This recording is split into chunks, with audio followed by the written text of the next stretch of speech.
আমরা পরিবেশ পড়ব পুরোপুরি এনসিইআরটির বেসিস। এইটা আমি পুরোপুরি 9 ক্লাসে আছে পরিবেশটা, আর এনসিইআরটি এতে আছে 12 ক্লাসে, মানে 12-এর লাইফ সায়েন্সে। তো আমরা পুরোপুরো এনসিইআরটির বেসে পড়ব, 2টা ক্লাস কভার হবে। 9-এ একটু উলটপালট আছে, কোনো জিনিস পরে আসবে, কোনো জিনিস আগে আসবে। মোট কথা মূল জিনিসটা আজকে পড়াবো। আজকে আমি পড়াবো জীব ও তার পরিবেশ, জীবসমূহ ও পপুলেশন চ্যাপ্টারের নাম। 9-এর বইয়ে হয়তো অন্য নাম দেওয়া আছে, কোনো পরিবেশ ও সম্পদ এরকম কিছু নাম দেওয়া থাকতে পারে, জিনিসটা একই। তো এনসিইআরটিতে সর্বপ্রথম এই চ্যাপ্টারটিতে যেটা লিখেছে একটু খেড়েং খেচেং চ্যাপ্টার, কন্ট্রোল করা খুব জটিল। সেই জন্য আমি চাইবো সবাই খাতায় নোট করবে, শর্ট নোট। এনসিইআরটির বইটার থেকেও শর্ট হবে, এনসিইআরটির বইয়েও ব্যাপক লেখা আছে, অত কিছু মনে রাখা যায় না। আর ছন্দ নাই পড়াটার কোনো, যে মিল খুঁজে পাওয়া মুশকিল। একটা ধুন, যেমন রেচনতন্ত্র একটা ধুন আছে, রক্ত সংবহনতন্ত্র একটা সিস্টেম আছে, এমনি কোনো সিস্টেম পাওয়া যাবে না এই চ্যাপ্টারটা। ফলে এটাকে কন্ট্রোল নিজেকে একটু কায়দা করে নিতে হবে, ঠিক আছে। এনসিইআরটিতে লিখেছে 1908 খ্রিস্টাব্দে রামদেও মিশ্র, ইন্ডিয়ার একজন লোক জন্মগ্রহণ করেছিল। তিনি বিদেশে পড়তে গিয়েছিল, ইংল্যান্ডের লিডস বিশ্ববিদ্যালয় থেকে পিএইচডি ডিগ্রি হাসিল করেছিল পরিবেশের থেকে, মানে পরিবেশবিদ্যা নিয়ে। ইংল্যান্ডের লিডস একটা নামকরা বিশ্ববিদ্যালয়। আর ও ডব্লিউ.এইচ. পেয়ারসন বলে একজন বিখ্যাত প্রফেসর ছিল ইংল্যান্ডে, তার সন্নিকটে ও মানে পিএইচডি ডিগ্রিটা করেছিল তত্ত্বাবধানে। এইখানে ইন্ডিয়াতে তারপর এসেছিল কর্মযজ্ঞে, এবং বেনারস যে বিশ্ববিদ্যালয় আছে উত্তরপ্রদেশে, সেইখানে ও গবেষণা করেছিল। এবং গবেষণা করে পরিবেশ সংক্রান্ত দারুণ, মানে পরিবেশের এই পপুলেশন, ইন্ডিয়ার যে পরিবেশ যে পড়াশোনা হয় ইন্ডিয়াতে, পুরো সিস্টেমটাকে তৈরি করেছিল এই রামদেও মিশ্র। এনসিইআরটিতে উল্লেখ আছে এইটা। আর বন মন্ত্রণালয় ওনারই তাগিদে 1984 সালে বন মন্ত্রণালয়, মানে আগে বন দপ্তরই ছিল না ভারতবর্ষে, 1984 সালে বন দপ্তর খুলেছে। মানে রাজ্যও দেখবে কেন্দ্রের বনমন্ত্রী আছে একজন, মানে বন যে মন্ত্রী সিস্টেমটা, মূল মন্ত্রী কাঠামোতে বন দপ্তরটাকে নিয়ে এসেছে রাজ্য এবং কেন্দ্র। এই রামদেও মিশ্র সম্বন্ধে আমি যেটা বললাম সেটা একটা শর্ট নোট করবে। এই চ্যাপ্টারের শুরুতেই বাঁ দিকে এনসিইআরটির বইয়ে জীবসমূহ পপুলেশন চ্যাপ্টারে রামদেও মিশ্রর সম্বন্ধে প্রায় 10 লাইন লেখা আছে। কোশ্চেন আসতে পারে কোনো পরীক্ষায়, কম্পিটিশন পরীক্ষায়, মেডিকেল বা বিভিন্ন আরও কম্পিটিশন পরীক্ষায় এটা দিতে পারে, যেহেতু এনসিইআরটির বই আছে, এনসিইআরটি একটি জাতীয় বই। তারপর আমরা এই চ্যাপ্টারে পরিবেশের সংজ্ঞা তো আমরা জানি, আমাদের আমি এবং আমি একটা জীব এবং তার পারিপার্শ্বিক যে অবস্থা, সেইটাই কি পরিবেশ। এটাই বিজ্ঞানী আর্মসের সংজ্ঞা। আমি মানে কোনো একটা জীব, একটা পিঁপড়া হইতে পারে, সেটা পিঁপড়া এবং তার পারিপার্শ্বিক ব্যাপারটা, পিঁপড়া যত জায়গায় বিচরণ করে তার পারিপার্শ্বিক অবস্থাটাকে কি বলবো, ওর পরিবেশ। আমার পরিবেশ আমি এবং আমার পারিপার্শ্বিক অবস্থা। একটা বট গাছের পরিবেশ কি, বট গাছের সবসময় মানুষের সাপেক্ষে ভাবা চলবে না, যে মানুষ এবং তার পাশাপাশি মানুষই তো শুধু পরিবেশের অংশ নয়, প্রত্যেকটা জীবেই পরিবেশের অংশ। ফলে প্রত্যেকটাই জীবকেই বলা হয়েছে যে কোনো জীব পৃথিবীর এবং তার পারিপার্শ্বিক অবস্থার সিস্টেমটাকে আমরা কি বলবো, পরিবেশ। এটা বিজ্ঞানী আর্মস এই সংজ্ঞাটা দিয়েছিল, এনসিইআরটিতে নাই এটা। এরপর পরিবেশ বলতে গেলে একটা জীবের বাস্তুতন্ত্রের কথা খেয়াল আছে, ইকোসিস্টেম বা ইকোলজি। এই ইকোলজি কথাটা বিজ্ঞানী প্রথম আর্মস্ট দিয়েছিল, যে আর্মস্ট হ্যাকেল 1984 সালে। ইনি বলেছিলেন যে জীব এবং তার পারিপার্শ্বিক যে পরিবেশ, সেই পারিপার্শ্বিক পরিবেশের যে সম্পর্ক, রিলেশন, সেইটাই ইকোলজি বা সেইটাই ইকোসিস্টেম। কোন বিজ্ঞানী বলি সেইটা? এই পরিবেশ সংক্রান্ত বহুত বিজ্ঞানী আছে, এক একটি বিজ্ঞানীর কথা এক একটি লাল কালিতে লিখতে হবে আর বারবার রিপিট করতে হবে। এই পড়াটা সুর নাই, পড়াটার বেসুরা পড়া, লিখে লিখে সুর হবে, প্র্যাকটিস করে করে শুরু হবে। বিজ্ঞানী আর্মস্ট হ্যাকেল 1866 সালে জীব এবং পারিপার্শ্বিক পরিবেশের মধ্যে যে রিলেশন, আন্তঃক্রিয়া, তাকেই বলে ইকোসিস্টেম বা ইকোলজি। 9-এর বইও আছে, এনসিইআরটির বইও আছে। এইটাই ইকোলজির সংজ্ঞা। ইকোলজির সংজ্ঞা 4টা লাইন তুলে দেবে বড় বড় নেট পরীক্ষায়, তোমার কনফিউজ করবে। আর্নেস্ট হ্যাকেল কি বলেছে? আর্নেস্ট হ্যাকেল বলেছে শুধুমাত্র জীব ও তার পারিপার্শ্বিক পরিবেশ কথাটা তুমি টানো, জড় পদার্থ দেয় নেই। কোনো বইয়ে দিয়েছে জীব এবং জড়র যে আন্তঃসম্পর্ক, পারিপার্শ্বিক পরিবেশের মধ্যে শুধু জড় লেয়া হয় নাই, জড়ও লেয়া হয়েছে এবং জীবকেও। তার মানে পারিপার্শ্বিক বলতে আমার চেয়ারটাও, আমার রোডটাও, রাস্তাটাও এবং আমার তেঁতুল গাছটাও, আমার ধান গাছটাও আমার সাথে রিলেশন আছে। আমি ধান খাই, যেহেতু চাল খাই আমি, ফলে আমার সঙ্গে রিলেশন আছে। ধান গাছের মাটিটার সঙ্গে আমার রিলেশন আছে। ওয়ারই খনিজটা ধান গাছে উঠছে, ধান গাছ থেকে আমার দিয়ে আসছে। আমি পড়াবো বাস্তুতন্ত্র পড়ে, এখন ইকোলজি জাস্ট সংজ্ঞাটা দিয়ে আমি বেরিয়ে নিয়েছি। এইবার আমরা পরিবেশ, এই ইকোলজি, ইকোসিস্টেম যাই পড়ি আমরা সবসময় এখানে পপুলেশন সিস্টেমটা, পপুলেশন মানে কোনো একটা পপুলেশনের সঙ্গে আবার পপুলেশনের সঙ্গে ওডাম বিজ্ঞানী 1971 সালে দিয়েছে, ওডাম পরিবেশ বিজ্ঞানী ওডাম, ইনি বলেছেন একই, এই চ্যাপ্টারটার নামেই তো পপুলেশন ও জীবসমূহ, জীব সম্বন্ধে বুঝতে হবে। পরিবেশের ইকোসিস্টেমের মূল এককটাই হচ্ছে জীব। একটা পরিবেশের যে বাস্তুতন্ত্র আছে, মানে জীব এবং তার পারিপার্শ্বিক বস্তুর যে রিলেশন, সেই রিলেশনটা পরিবেশ, সেটি বাস্তুতন্ত্র, এবং বাস্তুতন্ত্রের যদি বলে ইউনিট কি, জীব। তাহলে জীব বুঝতে পারছি এবং পপুলেশন বুঝতে হবে এই চ্যাপ্টারটা। এই চ্যাপ্টারের যে নামকরণ হয়েছে জীব ও পপুলেশন। পপুলেশন কি, বিজ্ঞানী ওডামের দেওয়ার সংজ্ঞায় একই বা খুব নিকট প্রজাতি, যেমন মানুষের সঙ্গে মানুষের, হাতির সঙ্গে হাতির একই প্রজাতি, তেঁতুল গাছের সঙ্গে তেঁতুল গাছ, এলে একই প্রজাতির জীব, উদ্ভিদ প্রাণী সব হতে পারে। আবার একদম নিকট, যেমন গরিলা আর এপস, সিম্পাঞ্জি আর গরিলা, কাছাকাছি প্রজাতি এগুলা, তাদের মধ্যেও জিনের আদান প্রদান হবে, অর্থাৎ জনন হবে, কিন্তু জনন শব্দটা এনসিআরটিতে নাই, জিনের আদান প্রদান হবে, তখন সেইটাই হচ্ছে পপুলেশন, সেইটাই পপুলেশন, সেই জীব সম্প্রদায়টাই একটা পপুলেশন। কথার বুঝতে হচ্ছে, একদম নিকট জীব, খুব নিকট প্রজাতির জীব হতে পারে, বা একই জীবও হতে পারে। তাদের মধ্যে কি শর্ত আছে, কি শর্ত, তাদের মধ্যে কি আদান প্রদান হবে, কিসের আদান প্রদান হবে, ঘটিবাটি, নুন তেল না, জিন আদান প্রদান হবে, অর্থাৎ জনন হবে, সেক্সুয়াল রিলেশন হবে ওদের মধ্যে, নতুন প্রজাতি উৎপন্ন হবে, তখন সেই প্রজাতিটাকেই আমি বলবো পপুলেশন। কথার বুঝতেছো, কোনো একটা পপুলেশন, গরুর পপুলেশন, মানুষের পপুলেশন, তেঁতুল গাছের পপুলেশন, আম গাছের পপুলেশন, বিভিন্ন প্রজাতির পপুলেশন হবে।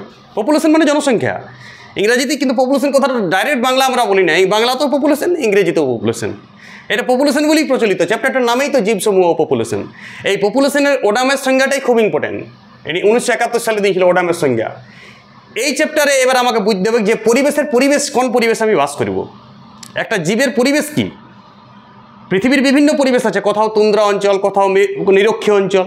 আমরা জানি পৃথিবীতে, এই পৃথিবীর বিরাট বড় এইখানে নিরক্ষরেখা, এখানে সূর্য লম্বভাবে কিরণ দেয়, অক্ষাংশগত পরিবর্তন আছে, 6 মাস উত্তরায়ণ হয়, 6 মাস দক্ষিণায়ন হয়, তার ফলে পৃথিবীতে বড় বড় বিভিন্ন পরিবেশ অঞ্চল সৃষ্টি হয়। যেমন এই জায়গায় প্রচুর বৃষ্টিপাত হয়, নিরক্ষীয় অঞ্চল এইটা, তার একটু উপরে নাতিশীতোষ্ণ, ভারত থাকে আমাদের এলাকা, তার একটু উপরে আর একটু নাতিশীতোষ্ণ, কিন্তু শীত নাতিশীতল, এইটা উষ্ণ নাতিশীত, তারপরেরটা শীতল, কি দক্ষিণ মেরুতেও সুমেরুতেও, ভৌগোলিক জ্ঞান যারা আছে তার পড়িতে সুবিধা।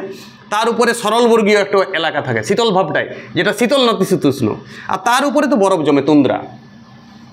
তাহলে এরকম পৃথিবীর উত্তরায়ণ এবং দক্ষিণায়নে বছরের বিভিন্ন সময়ে একটা বিভিন্ন পরিবেশ স্তর পৃথিবীতে সৃষ্টি হয়েছে, আর সেইভাবে জীবও গড়ে উঠেছে, সেইভাবে ইকোসিস্টেমও তৈরি হয়েছে। এই পরিবেশের মোটামুটি সারা পৃথিবীকে 1, 2, 3, 4, 5, 6টা বায়োম, এই কথাটা ইম্পর্টেন্ট, এনসিআরটিতে আছে। বায়োম মানে 6টা এলাকা, পরিবেশ, 6 ধরনের পরিবেশ, সেখানে বিভিন্ন ধরনের প্রজাতি আছে, বিভিন্ন ধরনের পপুলেশন আছে, বিভিন্ন ধরনের বাস্তুতন্ত্র গড়ে উঠেছে, বিভিন্ন ধরনের ভ্যারাইটি।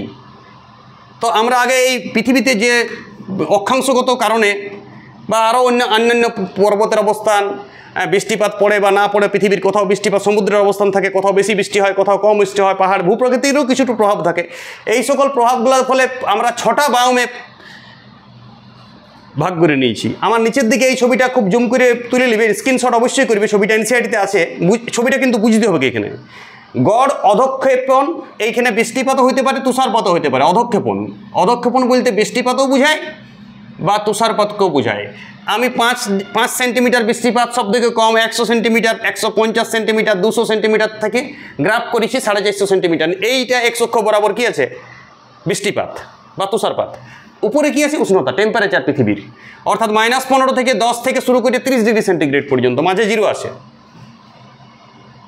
তার মানে পৃথিবীর আমরা যদি ছবি আঁকি, এই 30 নিরক্ষীয় অঞ্চলে কত উষ্ণতা থাকবে, প্রায় 30-25, তার একটু উপরে 20-22 মোটামুটি আন্দাজ, তার একটু উপরে 10-15, তার উপরে 0, একদম উপরে -15 থাকতে পারে তুন্দ্রা অঞ্চলে, যেখানে এস্কিমো থাকে, আন্টার্কটিকা তো এইদিকে -15 থাকে। তা সেইটাতে পৃথিবীতে মোট আমরা কটা বায়োমে ভাগ করে নিয়েছি, 6টা বায়োমে।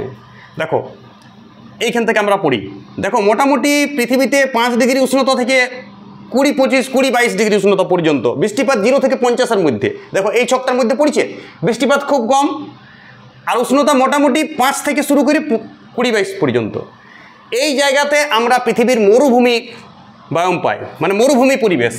অর্থাৎ মরুভূমি পরিবেশে তুমি কি পাবে? ইট পাবে, জারবেল পাবে, ছোটো ছোটো উই পোকা পাবে, বিভিন্ন ধরনের মরুপুরি পরিবেশ আমরা এইটে পড়েছি। এনসিআরটিতে কোনো উদাহরণ দেওয়া নাই। গাছ কী পাবে? ক্যাকটাস জাতীয়, কাঁটা জাতীয় গাছ, ঝোপঝাড়, যেটা বাষ্পমোচন কম হয়, যেটাতে জল শোষণও কম হয়, পাতা বেশি রং মিলবে নেই, পাতা ছোট, মূল বড়, মাটির তলতক্ক যাবে, এইসব অভিযোজন এদের মধ্যে দেখা যাবে। মরুভূমি পরিবেশ যেমন পৃথিবীর কোথায় কোথায় আছে? পৃথিবীর আফ্রিকাতে আছে কালাহারি, সাহারাতে 30 ডিগ্রি উষ্ণতা, আবার আফ্রিকাতে উষ্ণতা কম। দক্ষিণ আমেরিকাতে আমরা আটাকামা জানি, চিলির। ভারতেও আছে, এশিয়াতে ভারতে গোবি মরুভূমি আছে চীন দেশে, সেটাতে উষ্ণতা একটু কম, 5-10। আবার ভারতে রাজস্থানে 30, সেখানে আমরা 5-10 থেকে 30-এর মধ্যে মরুভূমি নিয়ে গেছি। আমি যে উদাহরণগুলো বললাম মোটামুটি মনে রাখবে। উত্তর আমেরিকায় পেটাগোনিয়া আছে, অস্ট্রেলিয়াতে তো প্রচুর মরুভূমি আছে, গ্রেট স্যান্ডি। হ্যাঁ, আফ্রিকাতে কি বললাম? আফ্রিকাতে কালাহারি আছে, সাহারা আছে। কালাহারিটা একটু কম টেম্পারেচার, নিচের দিকে চলে গেছে। সাহারা, এখানে বৃষ্টিপাত হয় না 0 থেকে 50, ফলে ওই সব জাতীয় পরিবেশ গড়ে উঠবে, অন্য ধরনের ইকোসিস্টেম গড়ে উঠবে, এখানে অন্য ধরনের পপুলেশন গড়ে উঠবে। এইখানেও কিছু পপুলেশন থাকে, এখানেও ওদের মধ্যে ইকোসিস্টেম আছে, এখানেও জীবজড় রিলেশন আছে, আলাদা পরিবেশ পৃথিবীতে। যেটা আমি উদাহরণ দিলাম মোটামুটি বুঝতে পারলো সবাই। এবার আমার চলে গেল কোন বায়োমে পড়বো আমরা তারপরে পড়বো তৃণভূমি। তৃণভূমি যদি বায়োমটা পড়ি আমরা, যেখানে একটু বৃষ্টিপাত হয়, দেখো বৃষ্টিপাতের পরিমাণ রেঞ্জ মোটামুটি 100 পর্যন্ত, মোটামুটি 150 থেকে 100-র মধ্যে বৃষ্টিপাত। আর টেম্পারেচার 3 থেকে শুরু করে প্রায় 27 পর্যন্ত, 25 থেকে একটু বেশি আছে, 27 পর্যন্ত টেম্পারেচার। আর একটু 50 থেকে 100 সেন্টিমিটার বৃষ্টিপাত, একটু ঘাস পালা হয়, কিন্তু খুব বড় গাছ হবে না। এটা সাধারণত এই হিমালয় পার্বত্য অঞ্চল, ভারতের হিমালয় পার্বত্য অঞ্চল, চীনের কিছু জায়গায় দেখা যায়, প্রেরি অঞ্চল দেখা যায়, জানো তো আর্জেন্টিনাতে প্রেরি অঞ্চল, পম্পাস তৃণভূমি দেখা যায় উত্তর আমেরিকাতে বিভিন্ন জায়গায়। মোটামুটি একটু টেম্পারেচার কম থেকেও বেশি তক্ক রেঞ্জ করতে পারে, কিন্তু বৃষ্টিপাত বেশি হয় না। ভারতেরও ভারতের কম দেখা যায় এটা, সাউথ আফ্রিকায় দেখা যায় ভেল্ট, ইউরোপ মহাদেশে অনেক জায়গায় দেখা যায়। ঠিক আছে, উল্লেখ নেই এনসিআরটিতে, আমি এটা নিজের থেকে বলছি।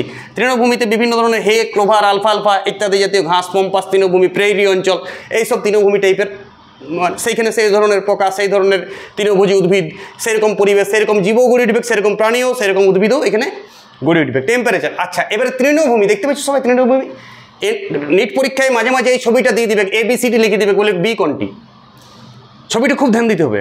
তাহলে এইটা গেল মরু, তারপরেরটা গেল তৃণ। দেখো আগে আমি লিখছি মরুভূমিটা সবথেকে কম বৃষ্টিপাত, তারপরে কোনটা আসছে? তৃণভূমি। মরুভূমি, তৃণভূমি, যে টেম্পারেচারে তৃণভূমি থাকে ঠিক সেই টেম্পারেচারে যদি কমে যায় অনেক, বৃষ্টিপাত প্রায় একই, দেখতে পেয়েছো?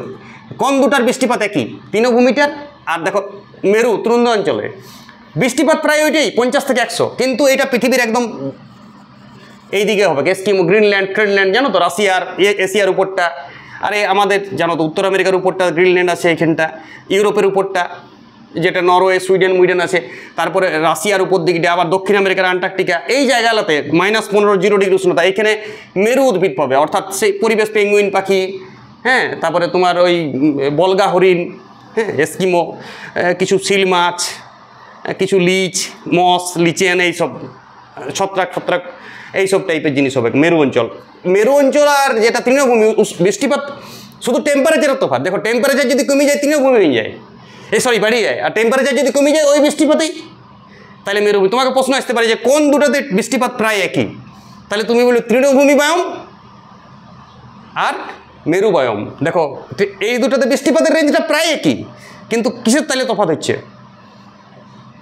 উষ্ণতাটা কমে গেলে মেরু বা আলপাইন তুন্দ্রা, মেরু বা আলপাইন, আল্প পর্বতের ধারে ধারে ওইখানে আলপাইন বলা হয়, ওই জন্য ওইটার ওই যেটা কানাডা দেখা যায়, আলপাইন তৃণভূমি দেখা যায়, নাম কিছুই নেই, মানে শুধু নামটা। এবার দেখো এই দুটার বৃষ্টিপাত প্রায় একই। টেম্পারেচার কম হয়ে গেলে তৃণভূমি, টেম্পারেচার কম হয়ে গেলে নাতিশীতোষ্ণ অরণ্য, আর টেম্পারেচার যদি আরও কমে যায় তখন সরলবর্গীয় ওক, শুনেছো নাম? ওক, দেবদারু, আরে পৃথিবীর সবথেকে বড় বনভূমিটাই তো সরলবর্গভূমি, এইটা এশিয়া মহাদেশের উপর দিকটাতে, এই দিকটাই পুরা সব সরলবর্গীয়। দেখো এখানে টেম্পারেচারটা লক্ষ্য করো, টেম্পারেচার 15-র মধ্যে, চীন দেশে 15-র মধ্যে আছে, থাকে প্রায় মানে 0 ছুঁই। এইটাতে খাঁটি ওই রকম সরলবর্গীয় গাছ, লম্বা গাছ, পাতা হবে ডগডাতে, পাইন, দেবদারু, ওক, ম্যাপেল, এইসব গাছ পাবে, রেডউড, এইসব গাছ সবসময় দেখা যাবে সরলবর্গীয়। বৃষ্টিপাত কোথায়? এটা প্রায় 100 থেকে 300 বৃষ্টিপাত পর্যন্ত হতে পারে, কোথাও 100 বৃষ্টিপাতও হতে পারে সরলবর্গীয়, 300 বৃষ্টিপাত হতে পারে, বিভিন্ন আরও মাটি ভূপ্রকৃতিগত কারণে এটা দেখা যেতে পারে। ঠিক টেম্পারেচার আর একটু কমিয়ে গেলে, আর একটু টেম্পারেচার বাড়িয়ে গেলে উপর দিকে ওই পরিমাণ বৃষ্টিপাতে প্রায় 100 থেকে 250 বা 300, একটু টেম্পারেচার বৃদ্ধি পেয়ে গেলেই ওইখানে তৃণভূমি, ওইখানটাতেই নাতিশীতোষ্ণ গাছ হবে। যেমন ইন্ডিয়াতে আছে আমাদের, বৃষ্টিপাত খুব বেশি হয় না, এই রেঞ্জের মধ্যেই ইন্ডিয়াটা পড়ছে। কোনটা? নাতিশীতোষ্ণ অরণ্য। একদম আমাদের ওয়েদারটা পুরা নাতিশীতোষ্ণ অরণ্য। এখানে পর্ণমোচী, চিরহরিৎ বিভিন্ন গাছেই পাওয়া যায়, আম, জাম, নিম, কুল, পলাশ এইসব। ঠিক আছে, এই বৃষ্টিপাতটা কত আমাদের এখানে? মোটামুটি 100 থেকে 250, বিভিন্ন জায়গায় কোথাও 100 কোথাও 250। আমাদের ভারতবর্ষের ওয়েদারটা ভাবো, পাকিস্তানের ওয়েদারটা ভাবো, মেক্সিকোর ওয়েদারটা ভাবো, উত্তর আমেরিকা মহাদেশের নিচের দিকে মেক্সিকো ফেক্সিকো এরকম ওয়েদার দেখা যায়। ঠিক আছে, অস্ট্রেলিয়া দেশটা তো এরকম, অস্ট্রেলিয়ারও বিভিন্ন জায়গায়, অস্ট্রেলিয়া তো কর্কটক্রান্তি রেখায় ভারতের মতনই ওয়েদার, কিন্তু অন্য সময় ভারতে যখন শীত তখন ওদের গ্রীষ্ম, উল্টা ওয়েদার, কারণ এটা মকরক্রান্তি রেখায় আছে 37 ডিগ্রি দক্ষিণ।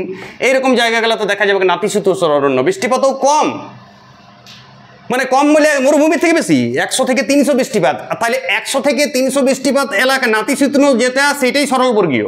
শুধুমাত্র টেম্পারেচার কমিয়ে গেলে সরলবর্গীয়। আর বৃষ্টিপাত প্রায় একই, সরলবর্গীয় রেঞ্জ অনেক বেশি। কোন বনভূমিটা যদি বড়, সরলবর্গীয় বড় নাতিশীতোষ্ণ থেকে।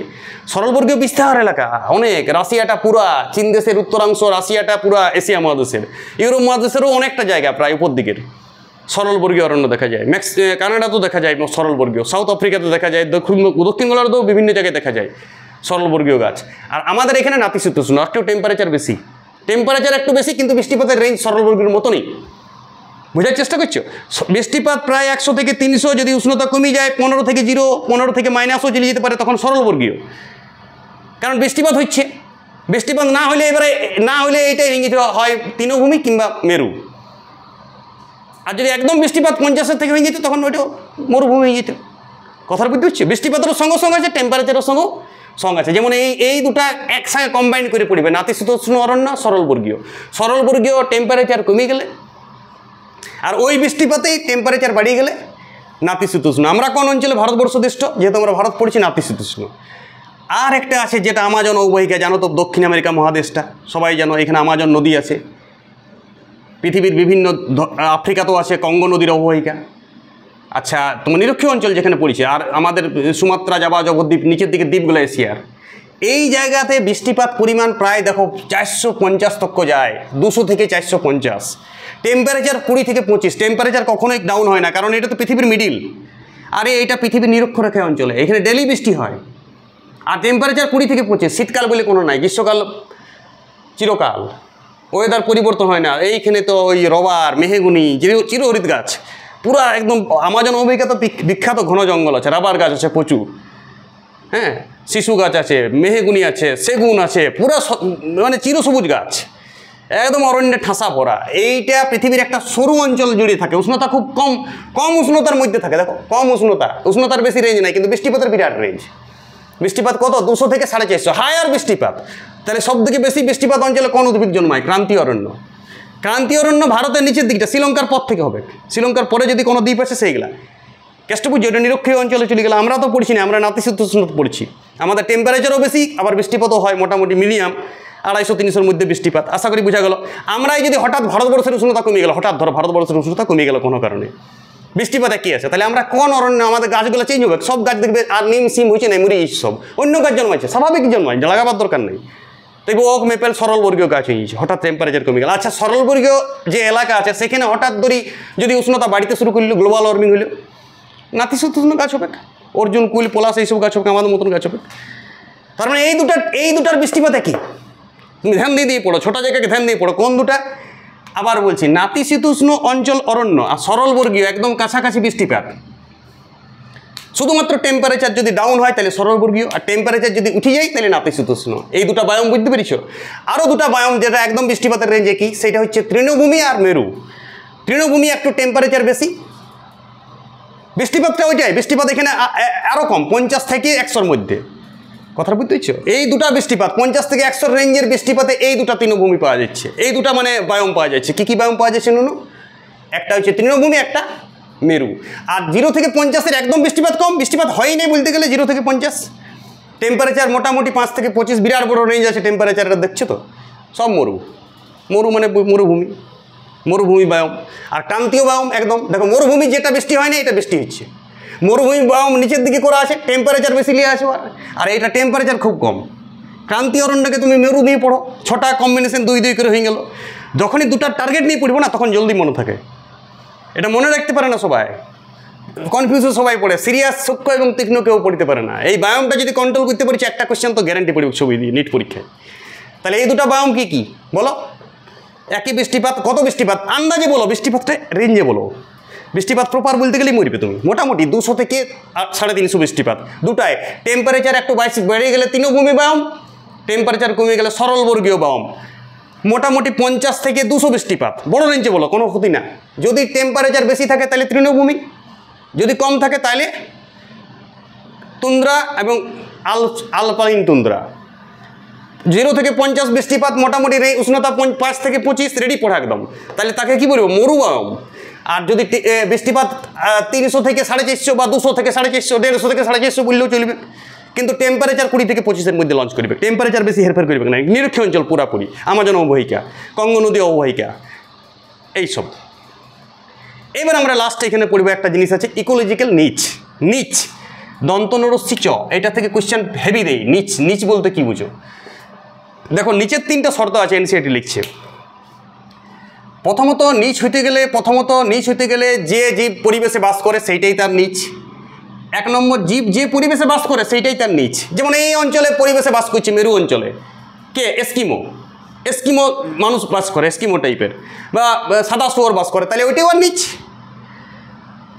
নিচ কথার মধ্যে এই ভাষা একটা নতুন, নিচ। যেমন বায়ম বললাম, পরিবেশটাকে বায়ম বলা হয়, ঠিক আছে। আর নিচ কি অনটা বললাম, জীব যে পরিবেশে বাস করে সেটাই আর কি নিচ। আচ্ছা, 2 নম্বর, প্রজাতি যে সম্পদ ব্যবহার করে, যেমন এইখানের প্রজাতি ওরা কি গাছপালা আরোহণ করবে, যেটা তুন্দ্রা অঞ্চলে সেখানে সেগুন কাঠ লিবে ওরা। কোনো যে বাস করে, যে জীব, তারা যে প্রাকৃতিক সম্পদ ব্যবহার করে সেইটাও আর নিচ। তাহলে জীব যে পরিবেশে বাস করে সেটাও নিচ, 1 নম্বর। 2 নম্বর কি বললাম, যে প্রাকৃতিক সম্পদ ব্যবহার করে সেটাও নিচ। এবং বাস্তুতন্ত্রে যে ওর ভূমিকা থাকে, এবার বাস্তুতন্ত্র আগেই বলেছি আমি শুরুতেই। বাস্তুতন্ত্র কি? জীব এবং তার পারিপার্শ্বিক পরিবেশের রিলেশন। যদি ওর রিলেশন থাকে, ও না থাকলে পরিবেশটা বিঘ্নিত হবে। ধরো যেমন আমি বলছি তুন্দ্রা অঞ্চলে যদি পেঙ্গুইন পাখি না থাকে, পরিবেশটা বিঘ্নিত হবে, প্রচুর পোকা হয়ে যাবে। পোকাগুলোকে খায় কে? মস হয়ে যাবে পুরা, মসগুলোকে খায় কে? পেঙ্গুইন। তাহলে পেঙ্গুইন বলো এই ইকোসিস্টেমটাকে, মেরু অঞ্চলের যে ইকোসিস্টেম, মেরু বায়োমের যে ইকোসিস্টেম আছে তাকে নির্ধারণ করে না। তাহলে ও এখানে নিচ, ওইখানে ওকে দরকার আছে। ও না ছাড়া বাস্তুতন্ত্রটা বিঘ্নিত হবে কোথাকার। তাহলে জীব যে পরিবেশে বাস করে সেইটা নিচ। কে দাও? 3টা, নিচের 3টা বৈশিষ্ট্য কী কী যদি বলে? জীব যে পরিবেশে বাস করে সেইটা তার নিচ। 2 নম্বর, যে প্রাকৃতিক সম্পদ ব্যবহার করে সেইটা নিচ। আর 3 নম্বর কোনটা নিচ? বাস্তুতন্ত্রকে যে ভূমিকা পালন করবো, বাস্তুতন্ত্রে যে বাস্তুতন্ত্র থাকে সেটা ওয়ার জন্য একটা বাস্তুতন্ত্রটা হেরফের হয়ে যাবে। যেমন আমাদের এখানে যদি কুকুর না থাকে, মোরাগোলা খাবে কে? মোরাগোলা দুর্গন্ধে ভরিয়ে যাবে। মোরাগোলাকে কে খাচ্ছে? আমাদের পরিবেশের, আমাদের নাতিশীতোষ্ণ পরিবেশের বাস করছে, তার আমাদের যে বাস্তুতন্ত্র সেখানে কুকুর যদি না থাকতো তাহলে আমাদের কি বাইসে থাকতাম? ডিস্টার্ব আসতো, অনেক জীবাণু বেরিয়ে যেত, পোকামাকড়, এই যে মোরা আবর্জনা নাংরা আমরা যেটা খাবার ফেলে দিচ্ছি সেটাকে খাই কিচ্ছে, সেটা যদি না খাইতো, পরিবেশ থাকতো, সেখানে পোকামাকড় হইতো, কীটাণু জীবাণু হইতো, ফলে আমাদের রোগ হইতো, ফলে আমরা মানুষও অন্য ডেঞ্জারাস রোগ হয়ে মানুষও মরতো। গোটা পরিবেশটা নষ্ট হয়ে যাবে একটা জীব না থাকলে। কথার বলতে যে এইটাই হচ্ছে বাস্তুতন্ত্রের ভূমিকা, এইটাই ইকোলজিক্যাল নিচ। তাহলে ইকোলজিক্যাল নিচের 3টা বৈশিষ্ট্য, নিচ কি বুঝতে পেরেছো?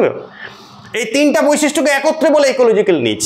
নিচটা খুব ইম্পর্টেন্ট, এই 3টা বড় বড় অপশান দিয়ে দেয়, এইখানগুলোতেই বেশি ছিলার ডিস্টার্ব আসে পরিবেশ চ্যাপ্টারটা। তাহলে আজকে আমি মোটামুটি বায়ম সম্বন্ধ ধারণা দিলাম, ইকোলজিক্যাল নিচ দিলাম, পপুলেশনের সংজ্ঞাটা খুব ইম্পর্টেন্ট, খাতায় লিখবে। আর আমি কি বলেছি? রামদেও মিশ্রের ভূমিকা শুরুতে পরিবেশের, এইটাও বলেছি। আর বাস মোটামুটি এইটা, আর পরিবেশটা আমি এই যে এনসিইআরটির যে একটা লেকচর আছে বিভিন্ন পরিবেশ 6টা বায়োমের, সেইটা ডিটেলসে বুঝাচ্ছি। আশা করি সবার সলিড নলেজ খাতায় অবশ্যই লিখতে হবে, না দেখে বা না ইয়াদ করি, মানে না দেখে একবার ইয়াদ করি সব লিখতে হবে। ওকে।